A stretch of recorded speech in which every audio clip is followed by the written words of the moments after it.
Hello, everyone, and welcome to you.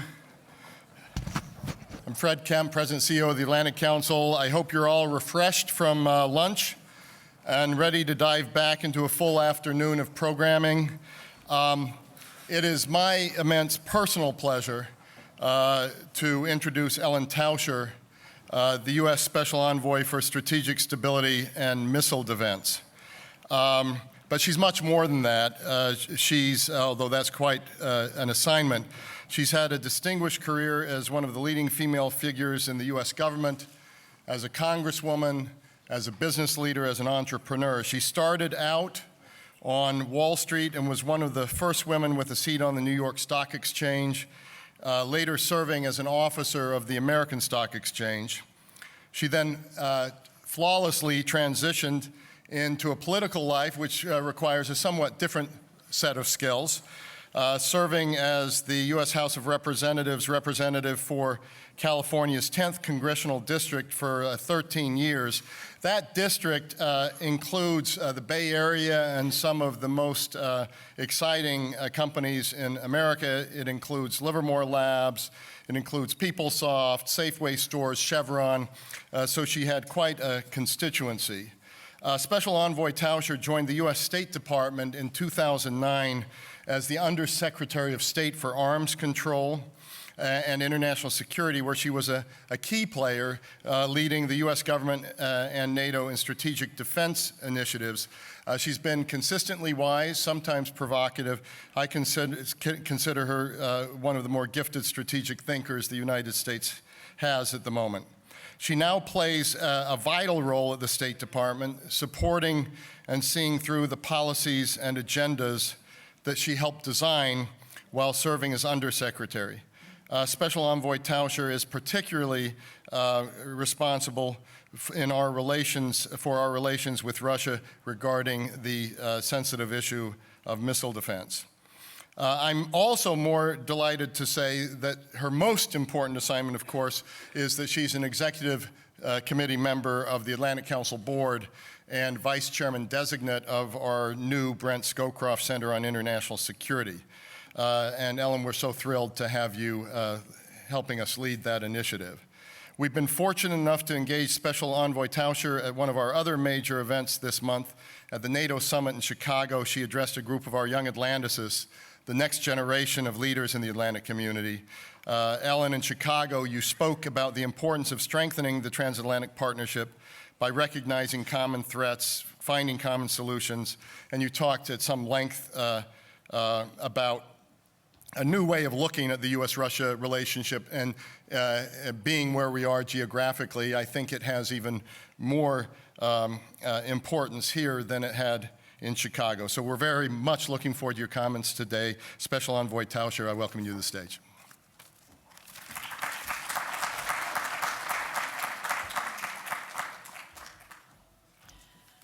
Good afternoon, everyone. Thank you for that great introduction, Fred, and I'm so honored to speak at this very, very important conference today. It's always a privilege for me to be in Poland and to participate in this forum. This is my fourth trip to Poland as a State Department official. Of course, I also visited while I was in the Congress. Let me start by thanking the very dynamic Mayor Dukiewicz for hosting the event and this wonderfully historic city, and for the fabulous reception that we had last night. I also want to express my friendship and thanks to Foreign Minister Sikorsky, who I know will be speaking in just a few minutes, with whom I've had a very close working relationship over the past several years. I deeply appreciate his very strong leadership and the support of the Polish people and the Polish government in our work together to deploy elements of the European phased adapted approach. We call it EPAA. Poland was the first ally to agree to host an EPAA site and the first government to ratify and to bring into force a missile defense basing agreement. Let me also mention my tremendous appreciation to the co-chairs of the Atlantic Council's award dinner tonight, Poland's wonderful ambassador to the United States, Ambassador Kupiecki, and our wonderful and great friend of mine, Ambassador Lee Feinstein. So I'm very, very proud of the tremendous partnership we have forged with Poland, especially my close association with it over the last 3 years. Together, we are working on some of the toughest problems that face Europe today. Nowhere is this demonstrated more than in our partnership in Nato, where Poland is leading the way and actually increasing its defense spending as a percentage of its GDP. NATO continues to be the bedrock of our common security, our freedom, and our prosperity. And although the times and foes may have changed, the fundamental reason for our alliance has not. Our nations are stronger and more prosperous because we stand together. Obviously, there is considerable anxiety about the economic future of Europe. The theme of this conference is a clear indication of that anxiety with its core question: is prosperity, security, and democracy at risk in Europe? We in the United States remain committed to European security, and we will continue to promote regional security and Euro-Atlantic integration. The United States has enduring interests in supporting peace and prosperity in Europe, as well as bolstering the strength and the vitality of NATO, because NATO is critical to the security of Europe and beyond. Even as we rebalance our force structure in Europe to better address 21st century threats, Europe will remain our partner of choice as we address global challenges. And we remain committed as ever to our Article 5 commitments to Allied security. With the political, economic, and security landscape changing, we embrace some of those changes. The United States and NATO, just to take one example, no longer see Russia as an adversary. Instead, NATO is rightly focusing on 21st century threats and developing the capabilities to address those threats. This is the heart of the matter that I want to talk about today. To address the threats that exist today, the Obama administration remains committed to deploying all 4 phases of the European phased adapted approach, which, as everyone here knows, is our voluntary national contribution to a NATO missile defense capability. Just 18 months after NATO decided to proceed with a missile defense capability, NATO has its first missile defense radar, its first interceptors, a single commander, and a command and control system. Not bad for government work.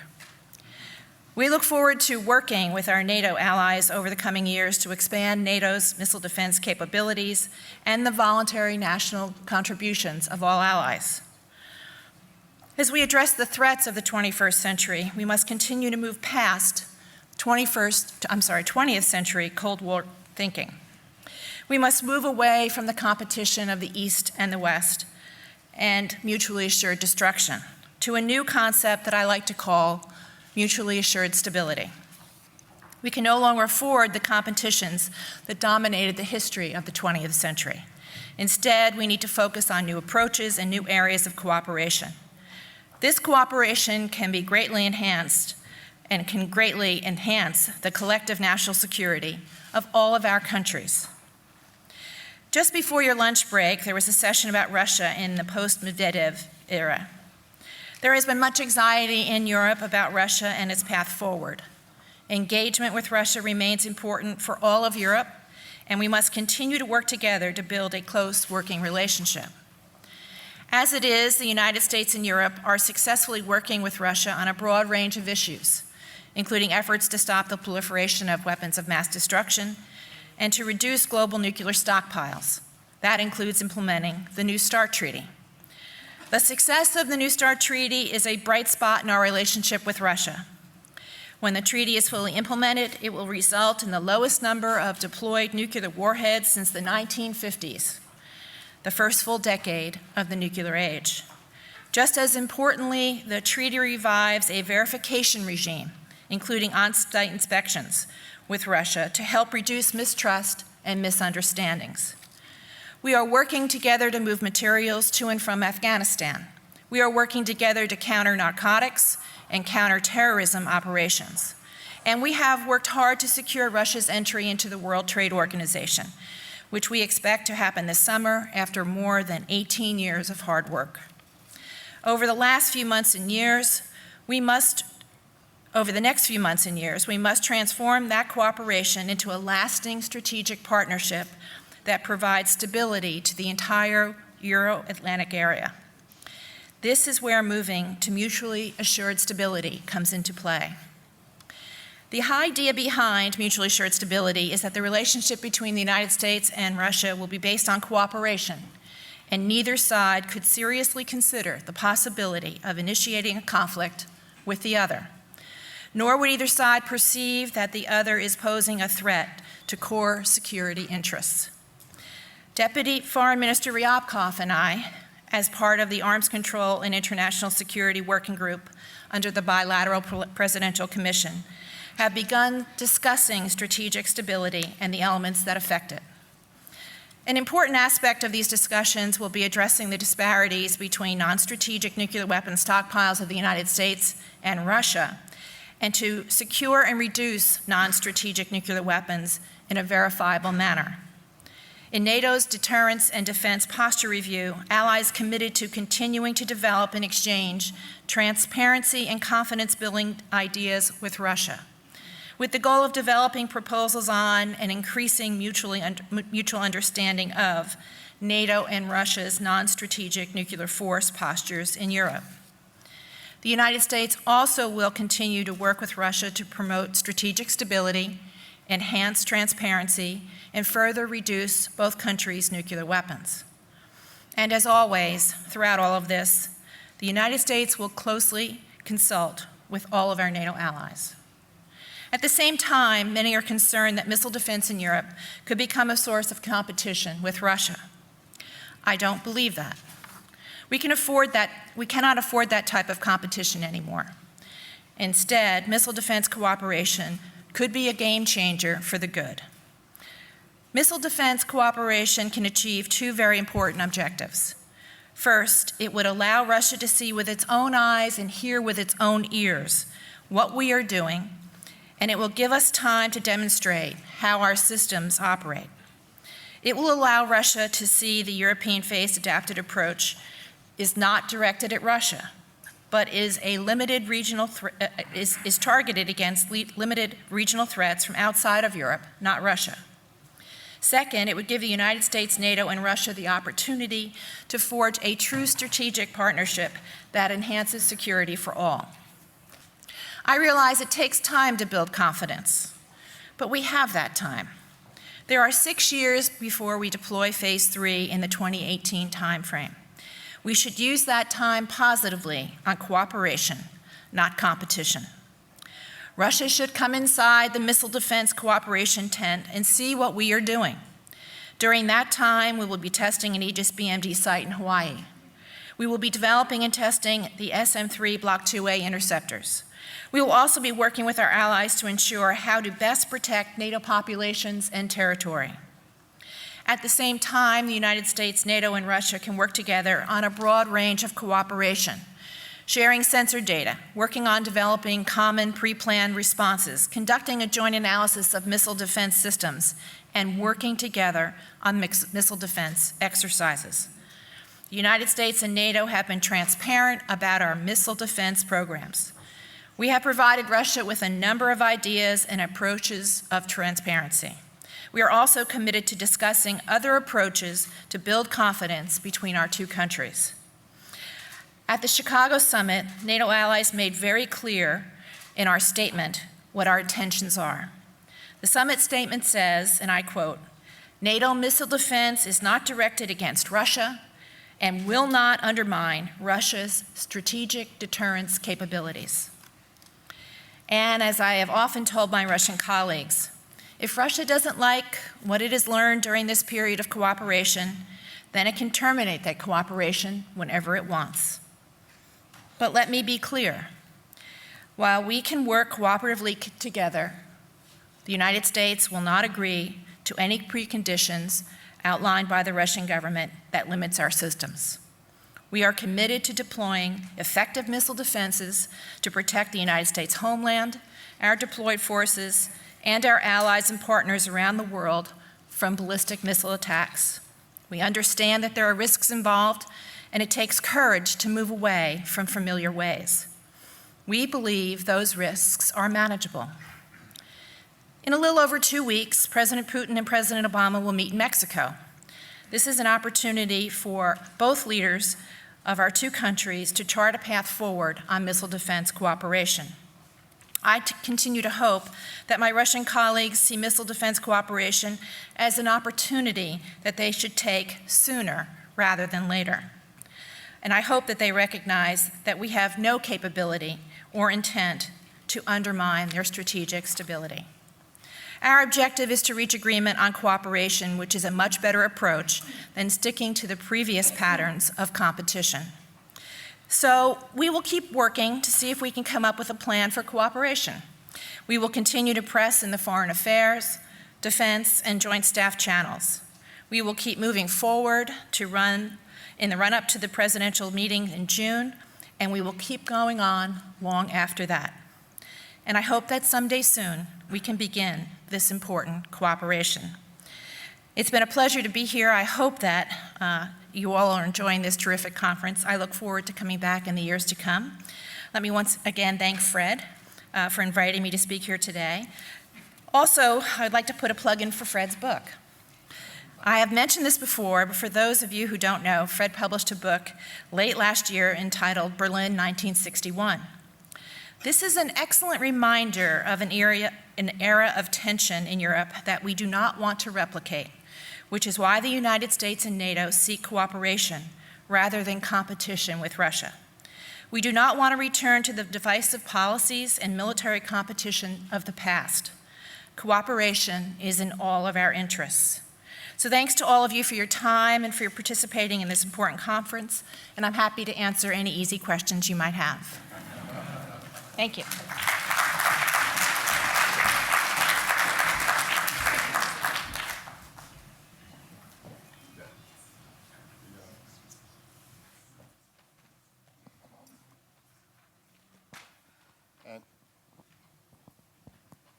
Yes, and if we can turn up the lights a little bit in the audience, and maybe down a little bit here, so we're a little bit less blinded and we can see the audience. First of all, thank you, Ellen, for that incredibly clear, concise, and strong statement. I would have expected no less. And thank you for that plug for the book. The Polish edition comes out early next year. You can pre-order at all your local bookstores. But I am going to go straight to the audience. I've got a couple of questions I'd like to ask as well if I don't see them here, but I know that was such a clear statement that we'll have questions. Please, if you could identify yourself and your question, we'll take one on the edge there, please.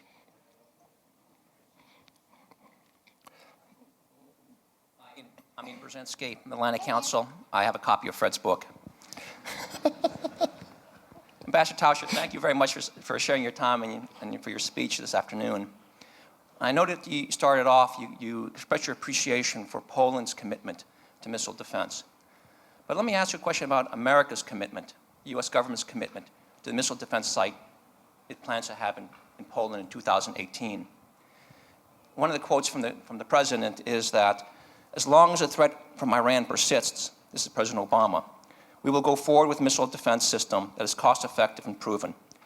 If the Iranian threat is eliminated, we will have a stronger basis for security, and the driving force for missile defense construction in Europe will be removed. This has been a great source of, I guess, concern in Poland, because I don't think there's tremendous confidence it's going to happen.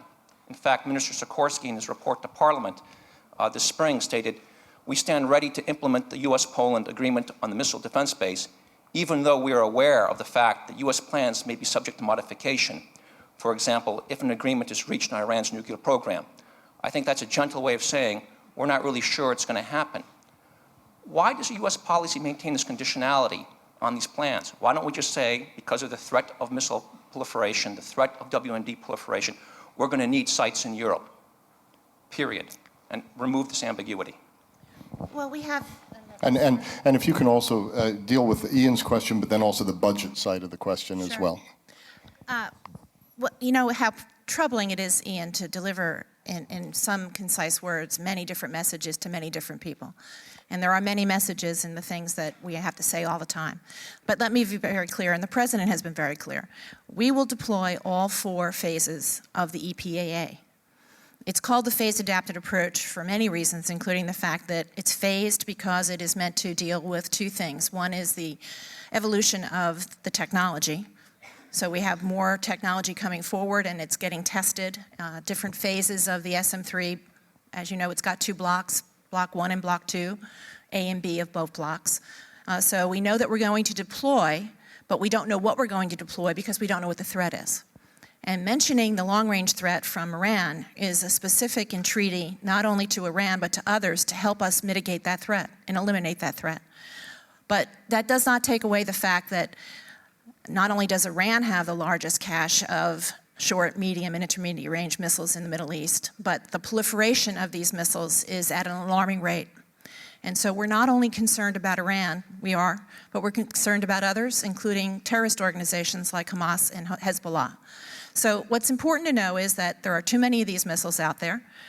They are in the Middle East. They're not in Russia. They're in the Middle East. This is a tiered and layered defensive system that we hope will serve as a good deterrent.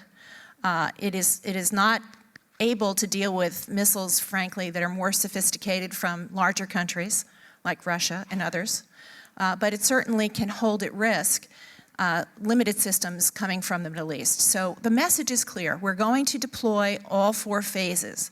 The question isn't if, it's what are we going to deploy? Which of the iterations, which blocks are we going to do? And clearly our commitment for Article 5 is to protect Europe. And the question of a long-range missile is really about the United States, and we already have protection, as you know, in Fort Greely and Vandenberg to protect the United States. So let me say it again. We say it all the time. I'm happy to say it again. We will deploy all 4 phases of EPAA, especially the Polish site. The question is, what is the threat that we're trying to hold at risk, and what are we protecting against? And if we can find a way in the short term to eliminate the long-range threat out of Iran, that would be great. But that does not mean that we will not deploy in Poland. We will be deploying in Poland, but it would be to deploy to protect against a short, intermediate range coming out of the Middle East. That is, a system that we can deploy right now. Ellen, having been in the Congress, it's interesting to me that you can be that declarative in this kind of budget situation. Can't things happen in the Congress, in the defense budget, that would put this at stake? Not with the existing 1A, 1B, and the 2A system. The Congress and the Senate has already taken money away from the 2B system, which has moved it out to about 2021, perhaps even 2022. That is the system that is much more capable to deal with a long-range threat that would be targeted against the United States, that could be deployed in Europe, as we know, as a redundant system. The original Bush plan was called the third site. Everybody called it the third site. Nobody knew why it was called the third site. It's because the first site is in California and the second site is in Alaska. And so this was called the third site, and that was the ground-based interceptors. But the Bush administration plan was for a threat that hasn't materialized yet. And what President Obama decided to do after the ballistic missile defense review in early 2009 was to deploy now against current threats to protect European allies, and then went to work at Nato to get the entire NATO alliance to change its mission for the first time in decades to include territorial defensive populations, which is enormously important. And it's once again the opportunity for the United States, because it's a huge, expensive national contribution, it's another way for us to say, we are committed to Article 5. Thank you very much. Please. I saw another question in the same row. Yeah. Bartosz Mruszkowski, European Center of Geopolitical Analysis. You've said something about protecting your homeland and allies in Europe.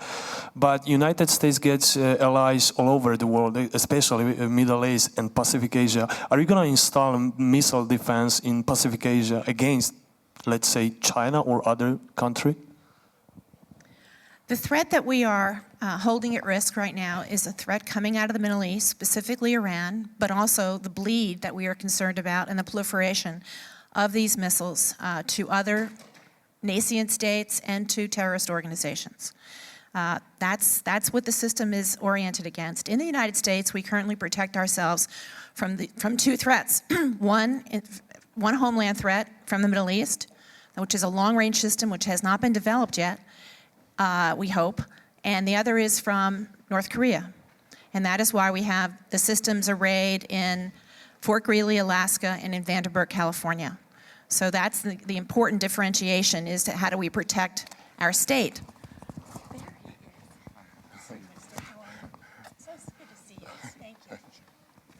So I think we have time for one more question before we go into the next panel.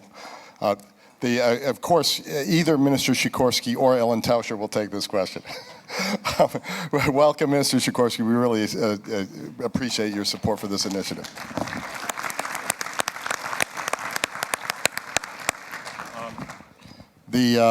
Please, final question.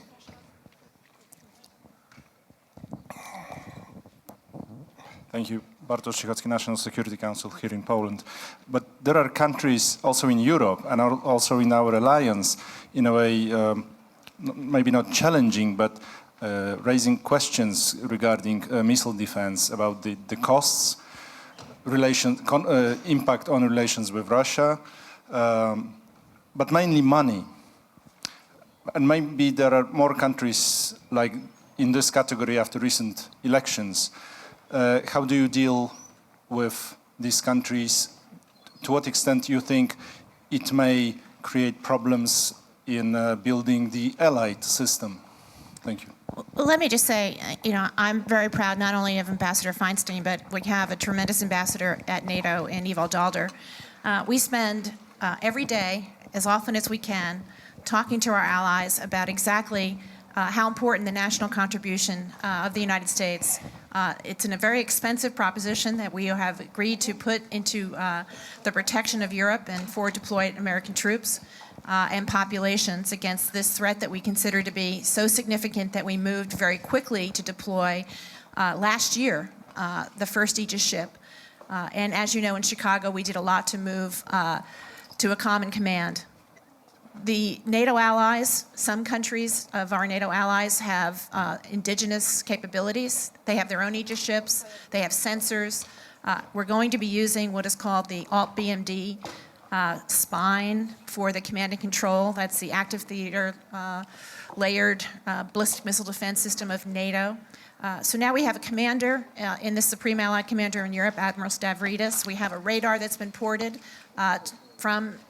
that we put there in Turkey after the Turkey agreement. So I think that there's a lot about this that's just obviously important. It's always important for anyone to look at the threat and to look at the expense of any kind of defensive system.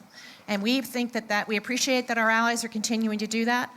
We do have some new governments coming in. It's important that they get briefed up and understand it.